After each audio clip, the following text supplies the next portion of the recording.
when I'm working a night shift, I have an early meal. It's probably about 6, and then I sleep for a couple of hours, and I get to work by 10 o'clock, and then work till 6 in the next morning.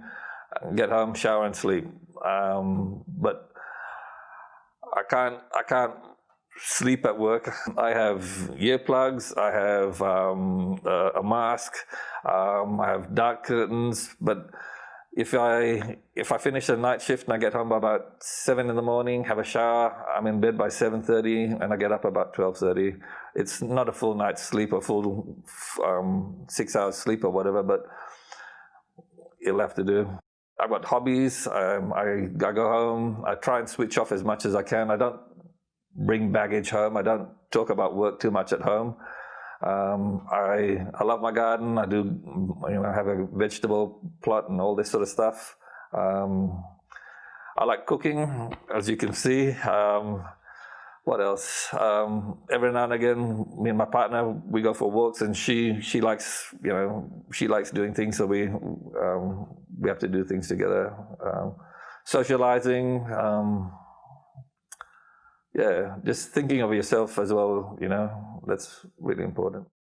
Self-care, you got to recharge your batteries, so that's a pretty good comparison.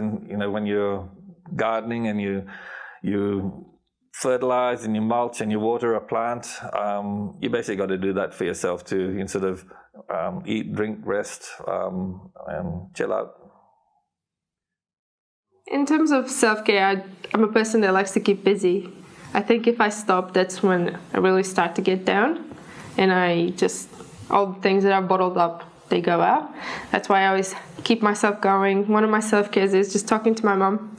Just tell her that I have had a rough day, this happened, and she'll talk back to me. She'll kind of be my therapist.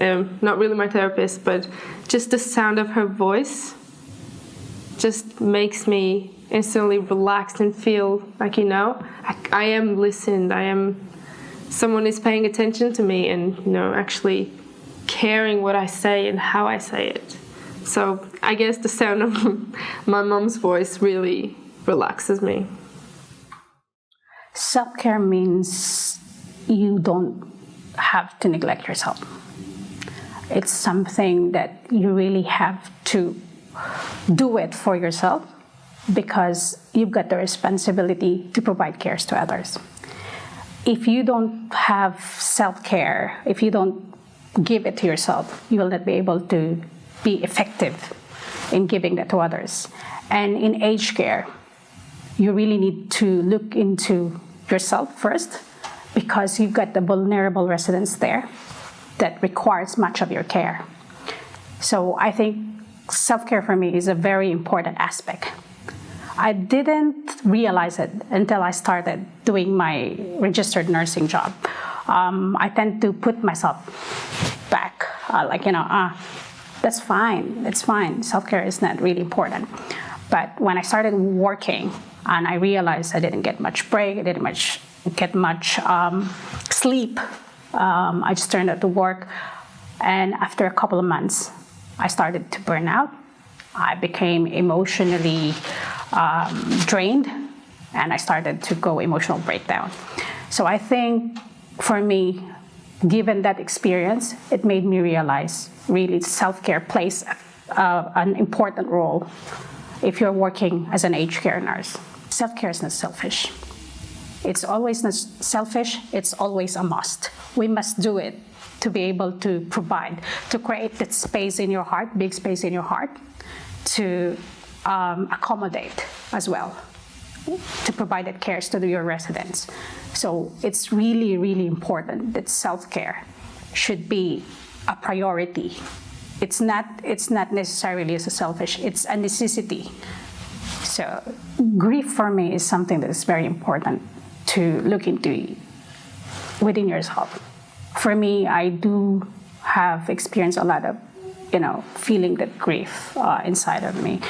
In particular, when someone you care about pass away. I think grief makes it more human. Makes it more human. It means that we are able to feel that compassion on that particular emotions that we get. So when we're dealing grief, it needs to be, you have to reflect and feel it so you can probably move on. Everyone gets unwell at some point in their life, but I had a significant event just over 2.5 years ago where I had myocardial infarction, and I was still awake and aware of it, but it was not something I was expecting, and really that point I remember very clearly of feeling like that if I was going to die that day, which was possible but with the extent, was I a good person to my kids and to my family? Like I really felt that, and saying goodbye to my husband when the ambulance closed the doors to go to hospital, saying I loved you and feeling like I think my family know that I love them and that I've done enough. But I don't know if, and when I was well after a period of time with rehab, I recognised that I have not loved myself enough. And that's loving yourself enough as a whole person in terms of, I thought, I don't remember when I last really indulged in my hobbies, or I indulged in just being still, just feeling okay that I don't have to go and do the mountain of washing that I have, or feeling like I've got to go out and about and do things, but just feeling comfortable to read the newspaper in paper print and just to be able to be still. So it did give me a bit of a kickstart, but it's interesting when you have something like that happen to you, that there will be different points in your life and the people that you come in contact with, that it triggers you to think, stop, and are you doing okay for yourself? Because it's easy to give and you're a giver. And so I don't think I'll stop that part, but I do recognise that to sustain that, to be resilient, is that you need to balance it out. So yeah, that was a big point in my life, because it could be over very quickly.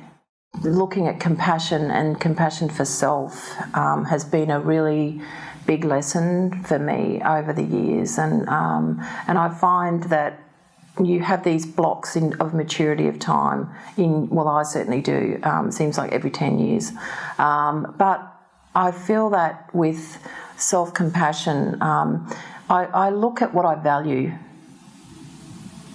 And as I explore what I value, I try to, the compassion for myself is being able to connect with things that are really important and are of value to me. And that's how I feel more settled with my pathway in my life. So if I do something, so whether it's my work, it's how does that sit with my values? How does that sit with my way of looking at the world? And because I think when I don't have that ability to look within and have compassion for myself, I feel that